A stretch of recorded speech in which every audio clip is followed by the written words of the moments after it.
வணக்கம் நேர்களே, நான் உங்கள் இயற்கையாளர் தவம். இது என்ன தெரியுதா, புக்கு வந்திருக்கு. யார் அனுப்பிச்சிருக்கான்னா இயக்குனர் கீரா. கீரா அண்ணன் புக்கு அனுப்பிச்சிருக்காரு. இது என்ன புக் அப்படின்றத பாத்திரலாம். இரும்பன் படத்தோட இயக்குனர் அவர். இரும்பன் அப்படின்னு ஒரு படம் எடுத்தாரு. குமரி கண்டத்தை பத்தி இருக்குன்னு நினைக்கிறேன். கண்டிப்பாக இத வாசிச்சு முடிச்சுட்டு பாத்தீங்கன்னா மொத்தம் 373 பக்கம் எழுதியிருக்காரு கீரா. குமரி கண்டத்தை பத்தி இருக்கலாம் அப்படின்றது என்னுடைய கணிப்பு. இந்த புக்கை படிச்சிருந்தீங்கன்னா கீழே நீங்க கமெண்ட் பண்ணுங்க.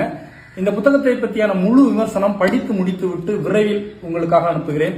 கண்டிப்பாக மாதம் ஒரு முறை ஒரு புத்தகமாவது படிங்க. புத்தகம் படிப்பது மிக மிக அவசியம். அதுதான் நம்மை அடுத்த கட்டத்திற்கு எடுத்து செல்கிறது. அனைவரும் மாதம் ஒரு புத்தகமாவது படிக்க வேண்டும். சோசியல் மீடியாவில் இப்படியே ஷார்ட்ஸை தள்ளிக்கிட்டே இருந்தா நாம மிகப்பெரிய ஆற்றலையும் நமது முன்னோர்களுடைய வரலாறையும் தெரிந்து கொள்ள முடியாது. எனவே புத்தகம் படிப்பது மிக அவசியம் என்று நீங்கள் நினைத்தால் மற்றவர்களுக்கும் பகிருங்கள். நன்றி.